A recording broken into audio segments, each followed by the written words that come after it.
All right. Good to have you back this morning. And as we continue walking through the 18th Psalm, and so go ahead and grab your Bible or your phone and let's turn there. We'll be picking up in verse 31 this morning. Psalm, the 18th chapter. Again, David is just looking back over his life and reflecting on the many benefits of serving God, the things that God has done for him.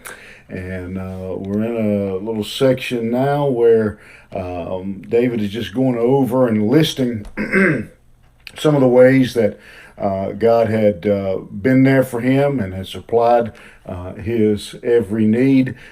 He has talked about the wisdom, the knowledge that God has provided for him when the world was, he says, dark. He talks about the path that God has laid out for him, the guidance that he has given him, his presence. We looked at yesterday in 30 and 31. And so today we're going to be picking up in verse 32. And we're going to talk about David again as he's looking back. He recognizes, I think, in David's shoes especially, considering some of his battles with Goliath and with Saul, and then just his other battles as the king, the leader of Israel, that God had given him strength and safety during this time. He says, picking up in verse 32, he says, "There it is God that girdeth me with strength and maketh my way perfect. He maketh my feet like hinds' feet and setteth me upon my high places."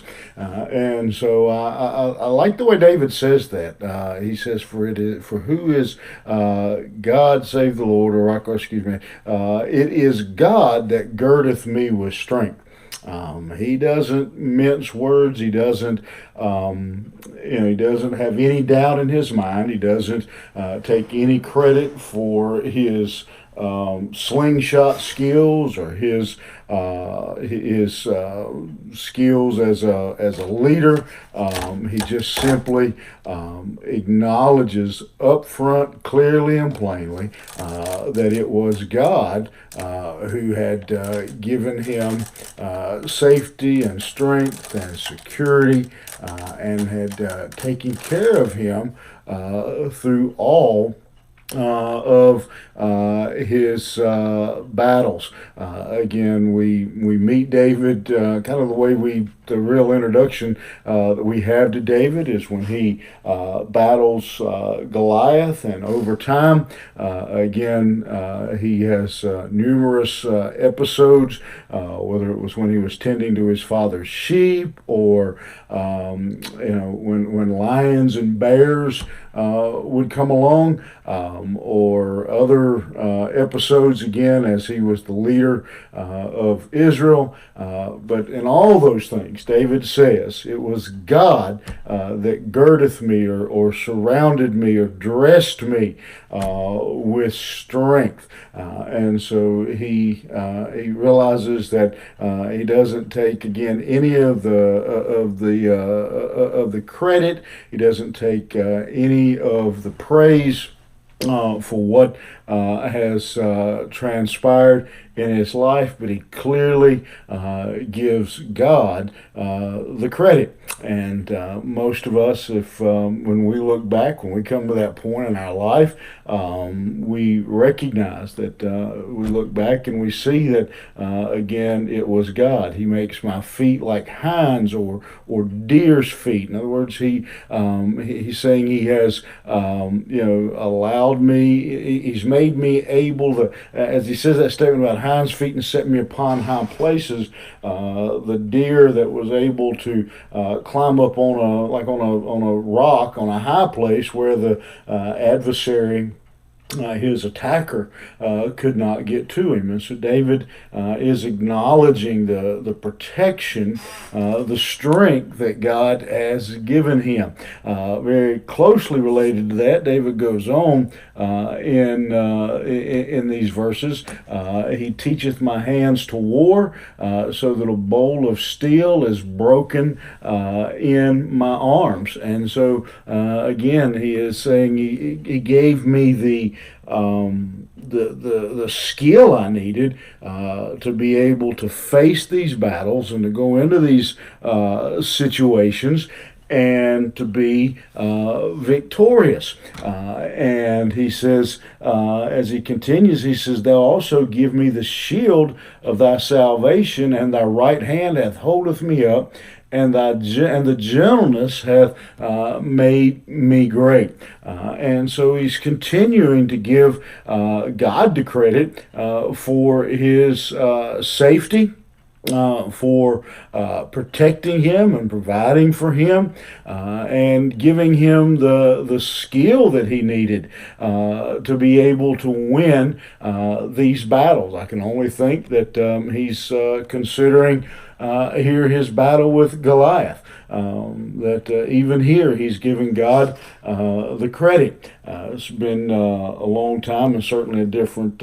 kind of slingshot than they would have used then. The thing where they would have two long pieces in a rock, and they would whirl and turn loose of one of the pieces to let the rock fly. For me, like a lot of I guess boys growing up a long time I did, and maybe before, we had kind of the Y-shaped slingshot. And I've played with slingshots, and I'd be lucky, I think, to shoot a rock in the ocean with a slingshot. David understands and realizes that it was God who gave him aim. It was God who gave him the ability, and God who guided his hands in his endeavors. He gave me the shield of salvation. We've talked about the buckler. They had two kinds of shields. Again, the small one that they would use in battle to fend off arrows or punches or whatever else. But then the shield was a bigger piece that they could get in behind and be protected. And so a beautiful picture of God between the two shields, one that goes with us, one that we can face the various battles, but then another one that if it comes down to it, David says we can, a shield that I could get behind and protect me. Your right hand has holding me up. He says, I've been supported and lifted up by God, and your gentleness hath made me great. And so he just continues praising God for all that he had done. You've enlarged my steps, and that my feet did not slip.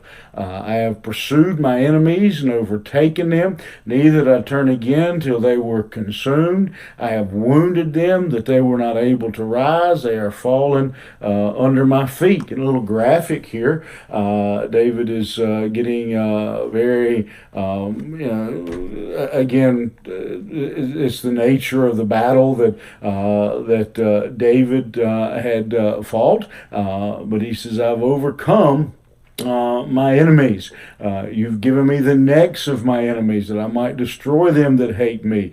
They cried, but there was none to save them, even unto the Lord, but he answered them not. Then did I beat them small as the dust before the wind. I did cast them out as the dirt in the streets. Now, I've mentioned a couple times that we're going to come to some places in the Psalms where they are very, I get brutal, maybe would be the word, very graphic, and I think this is one of those sections. But I would encourage you, don't get too caught up in the nitty gritty details here of grinding them to dust they giving me the necks of my enemies that I might destroy them. I think what David is saying here is that through the strength of God, he says, I had complete and total victory. There was no question as to who had won the battle. That it was a complete victory is what David is saying. And as we look, all of us in our life, and perhaps you today, you might come across some, you probably, before the day's over, most of us have come across a few battles.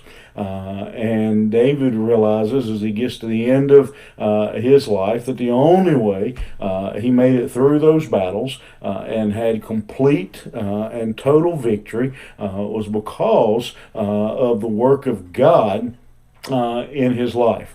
And so as we wrap up this section, let me encourage you that in your life, in your daily struggles, that we will recognize where our strength comes from. Many times, all of us, we're tempted. I don't know. I think it's something in our human nature that makes us want to try to fix things ourselves rather than bother God. I don't know if that makes sense to you, but in talking with people and counseling people over the years, that's just kind of what it seems like to me. People, they want to go to God as a last resort, and that's not necessarily a bad thing, but it's kind of like a small child. They want to feel like they have grown some and been able to take care of their own business. And we do that spiritually speaking as well. The battles we face, sometimes we try to face them ourselves, and then when we don't know what else to do, then we go to God. I think what David teaches us here, as he looks back over his life, is that when he was successful, when he was victorious, was when he put himself solely in the hands of his loving God. And so today, let me encourage you that whatever you're going to face, whatever you're going to be dealing with, that you'll take that attitude, that I'm going to give it to God.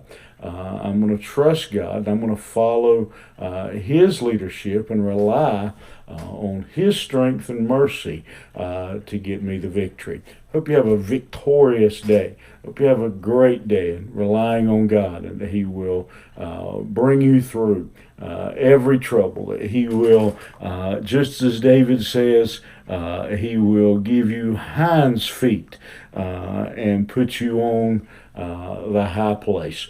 Have a great day. We'll see you tomorrow.